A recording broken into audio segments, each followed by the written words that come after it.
I used to believe that if I loved enough, if I sacrificed enough, then one day they would realize how important I truly was. But I was wrong. Deeply wrong. 2 days before Christmas, I woke up early and went to the farmer's market to buy the freshest, cleanest ingredients I could find. I handpicked every potato, every sprig of rosemary, every clove of fragrant garlic, just to make lemon herb roast chicken and creamy mashed potatoes, my daughter's 2 favorite dishes. In my mind, I had already painted the perfect scene. Samantha walking into the house, catching the scent of the food, running to hug me tightly and smiling brightly. "Mom, I missed you so much." I kept telling myself, she just graduated and started working this year. She must be more mature now. She'll think about her mom more. I wiped down the table, laid out the tablecloth, arranged the candles, even set out a plate of snowman-shaped cookies, though I knew almost no one in the house would touch them but me. It wasn't until nearly 7 p.m. that the door finally opened. I stood up right away, still holding a wooden spoon covered in butter. And then she ran straight into her father Zach's arms, beaming.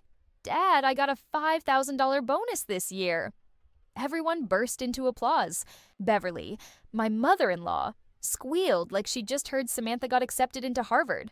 "Samantha, you are the pride of our family." And me? I just stood off to the side, like a housemaid who accidentally ended up in a family photo. No one asked what I cooked. No one asked if I was doing okay. And Samantha? She didn't even glance at me. I stepped forward, forcing a smile. "Are you tired, sweetheart? I can reheat the food for you. I made your favorites. Mom, can you not ask stupid stuff right now? I'm exhausted." I stood there in silence, the smile still frozen on my lips while my heart felt like it had been scraped raw. A few minutes later, she pulled out a stack of red ribbon-wrapped envelopes, like a game show host handing out raffle prizes. And when she got to the final envelope, I thought to myself, this one must be for Mom. This must be the big surprise. But no, she smiled brightly and hugged the family dog, Coco. Then tucked the envelope into her sweater. "This is for Coco, the best little girl this year." I stood there frozen. No gift, no thank you, not even a hug. I wasn't even worth as much as the dog. I tried to ask, "And what about Mom?" She answered with a voice as cold as a knife. "You stay home all day, Mom. You don't really do anything important." Everyone else kept laughing, toasting, planning their New Year's trip to Hawaii. And I understood something as clear as the twinkling lights on the Christmas tree. I'm no longer part of this picture. I'm the background, the housekeeper, the dog sitter. Nothing more. I stood in the middle of the living room, the house I once considered a home. The plate of cookies in my hand trembled slightly. Not because I was cold, but because I was trying to hold myself together under the weight of an invisible slap. A slap from my own daughter, the one I once loved more than myself. No one saw my pain. No one noticed the tear that had already dried at the corner of my eye. They only saw a silent woman, quiet and easily dismissed. I wasn't just forgotten. I was excluded. A second later, I let go. The plate of cookies slipped from my hand and shattered on the floor. The crack echoed through the room, sharp, like a wake-up bell. The room fell dead silent. Beverly shrieked like I'd ruined Christmas. "Amanda, what's wrong with you? You just ruined the whole night." Zach scowled, pointing to the floor. "If you can't handle it, then go. No one's stopping you." No one stopped me. No one cared. No one mourned. So then, why should I stay? I said nothing. I quietly untied my apron, the invisible uniform I'd worn for 20 years, and walked straight to the bedroom. I threw a few clothes into a bag, grabbed my wallet and papers, and walked out. Emily, my sister-in-law, ran after me, panicked, tugging at my arm. "Amanda, where are you going at this hour? Please, don't let anger ruin everything." I didn't answer. I just turned away, opened the door, and walked outside, like someone finally breaking free from a beautiful frozen glass cage. I stood on the sidewalk, watching the flickering Christmas lights. I took out my phone and called my mother. Her voice was still soft and familiar. "Hello? Mom, I'm not coming home for the holidays. I need to go somewhere far." She was quiet for just a few seconds, then replied with a sentence that warmed my entire being. Then go, sweetie. Get away for a while and live for yourself for the first time in your life. Just minutes later, a bank notification popped up on my phone. I've sent you $20,000. Go and live your life. Love you. I cried, but this time, not from pain. This time it was because someone saw me, someone stood with me. No questions, no judgment, just understanding and trust. That night, I booked a boutique hotel downtown and bought a plane ticket to Iceland, a place far, cold, and quiet. And the next morning, as I sipped coffee by the hotel window, my phone rang. Zach. I looked at his name and silently pressed decline. I'm no longer the woman who waits in the kitchen for her husband to call. I'm no longer the dog sitter nobody values. I chose to walk away, and I'm not going back. After years of living like a shadow in my own home, I now sit alone in a tiny hotel room, surrounded by the icy winds of Iceland. Yet my heart feels warmer than any Christmas I've ever known. I left. No one can call me back anymore. No more yelling that brings me to tears.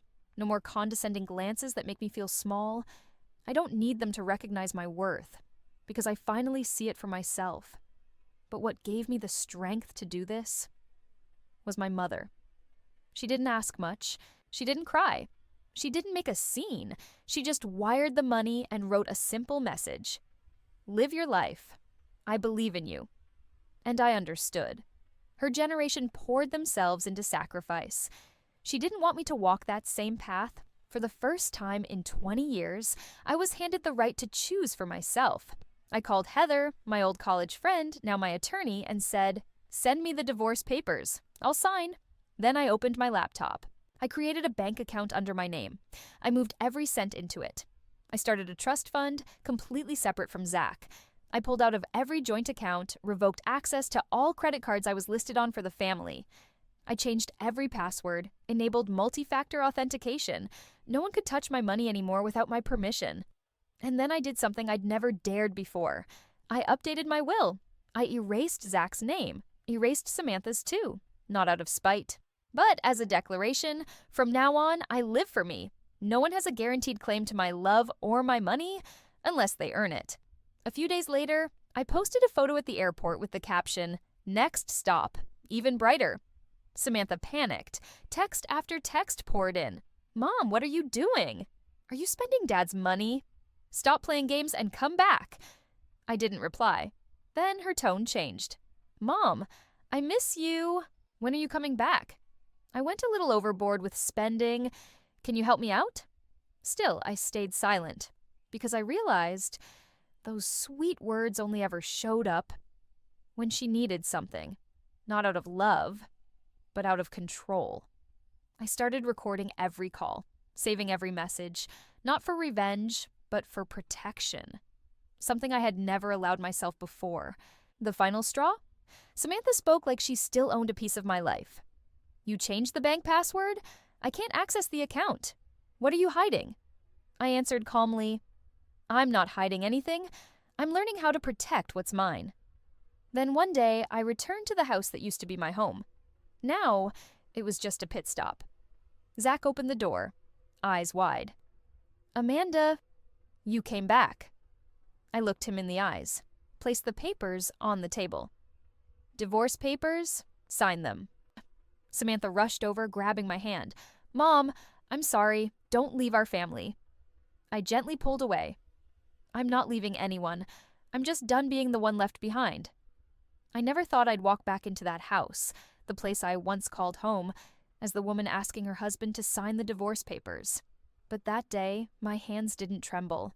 I didn't wait. I didn't ask for permission. I placed the stack of papers on the table and spoke each word clearly. "These are the terms. If you don't sign, I'll see you in court." Zach looked at me like I'd just spoken a foreign language. Samantha kept up her act, playing the guilt-ridden daughter, tears streaming down her face. "Mom, I'm really sorry. I just didn't know how much I hurt you." I looked her straight in the eyes with the gaze of a mother who had once been called useless, who had once been told not to attend parent-teacher conferences because she was just a housewife, because she was an embarrassment. "You didn't know, because you never asked." because you never listened, and because you learned how to treat me from your father." Zach suddenly snapped, losing whatever calm he had left. "This is all about the money, isn't it? Because your mom sold her house and gave you some cash? Without that, you'd never have the guts to leave." I gave a bitter smile, the kind of smile that had been buried for years behind kitchen walls. "You're right about one thing. I didn't have the guts, but not because I had no money, because I didn't know I had a choice." Then I turned to Samantha, my voice low but firm. "You once said I didn't contribute anything important. So let me ask you, did you learn that kind of indifference on your own, or did you learn it from how this entire family treated me? I wasn't born to be a shadow in this house." The room fell silent. Samantha stopped crying. Zach stopped arguing. They started to understand, or at least began to fear, what it meant when a woman who's been silent for 20 years finally learns how to say no. I left, my head held high. The next day, they didn't call me. They called my mother. Zach and Samantha went to her house, trying the back door, hoping she'd talk some sense into me. My mother later told me the story, her voice as calm as if she were just commenting on the weather. "They stood at the door, saying they were worried about you, afraid you were being impulsive, but really, they were afraid of losing the money." I asked, "And what did you say?" She took a sip of tea and smiled. I said, "She doesn't need your pity. She has me. And now she also has her own lawyer." Then she showed them out. No yelling, no threats, just one quiet line, like a slap of cold wind to the face. "Stop treating her like a passive housewife. She knows how to protect herself now." That same day, I sat in my mother's study with a pile of legal papers in front of me. Asset separation agreement. Court order to freeze joint accounts. Updated will. Power of attorney granted to attorney Heather. I sat there, pen in hand, my heart pounding like it hadn't in 20 years. Because for the first time, I wasn't just surviving. For the first time, I was signing for my own life. Not as someone signing on behalf, or agreeing out of obligation, or being the invisible support. From that moment on, I was no longer Zach's wife or Samantha's mom. I was Amanda, a woman, with a name, with worth, with strength, and with freedom.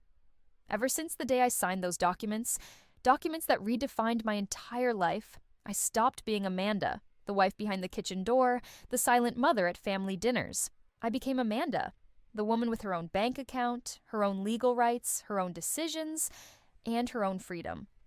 I walked out of that house without looking back. Not because I was cold, but because I had learned a painful truth. Not everyone you love knows how to love you back, and not every house deserves to be called home. A week later, I moved into a small apartment by the sea, where the morning wind whispers through the windows and the afternoon sun wraps everything in warmth. No one asked me what I was eating. No one told me to clean. No one asked me to watch the dog or demanded I cook a certain dish. It was just me, and the sound of my own breathing. I began doing the little things I hadn't dared to dream of for 20 years. A French cooking class, a watercolor workshop for adults, afternoon tea on the balcony with a book. No deadlines, no mom, no... Did you finish that yet? I also learned how to stop apologizing for living my truth. No more, "I'm sorry I'm not good enough," texts to a daughter who didn't even bother replying. No more dodging my husband's eyes whenever I said something he didn't like. No more believing I was only allowed to exist if I was useful. A month later, Samantha texted again, this time with an unusually sweet tone. "Hi, Mom. How are you? Is your new place okay? I miss you so much. I wish you'd let me make things right." I read the messages, but I didn't respond. Not because I was angry, but because I had stopped hoping, because I finally understood. Real love doesn't come after someone's drained you dry. It doesn't come after you've been dismissed, ignored, or used. It doesn't come when people only say your name when they need money, a place to stay, or someone to clean up the mess they made. I chose to let go, not because I gave up, but because I accepted. I no longer kept the jar of pickles in the fridge in case she came home for dinner. I no longer used old passwords in case someone else still needed access. I deleted old family photos, not out of hate, but because I wanted to start a new family, me and my gratitude for myself. One morning, I sat on the porch, watching the ocean shimmer in the early light. I poured myself a cup of tea, opened my journal, and wrote, "My daughter is no longer a child. She can choose her own way of life, and so can I." I smiled. No tears. I didn't need anyone beside me to validate that I was living right, because finally, I understood something powerful. You don't need to be accepted to be free. You only need to accept yourself. And from that moment on, I stopped waiting for someone to say my name. I said it myself, and lived my life like a symphony no longer silenced. Freedom doesn't come from walking away. Freedom comes from choosing to stay with yourself. There are mothers who sacrifice their youth, their careers, even their sleep, just to make sure their children are safe, happy, and smiling one day. But the price of staying silent for too long is being forgotten. Amanda's story isn't rare. It's the voice of millions of women who once thought, if I just hold on a little longer, everything will be okay. But no, you weren't born to be a shadow in your own home. And if one day you have to walk away just to rediscover who you are, that's not selfishness. That is perhaps the bravest thing you'll ever do in your life. Because true love never means erasing yourself to be accepted. That's the end of Amanda's story. If it touched you, please leave a comment, like, share, and subscribe to support us in creating more meaningful content. Thank you for listening. See you in the next video.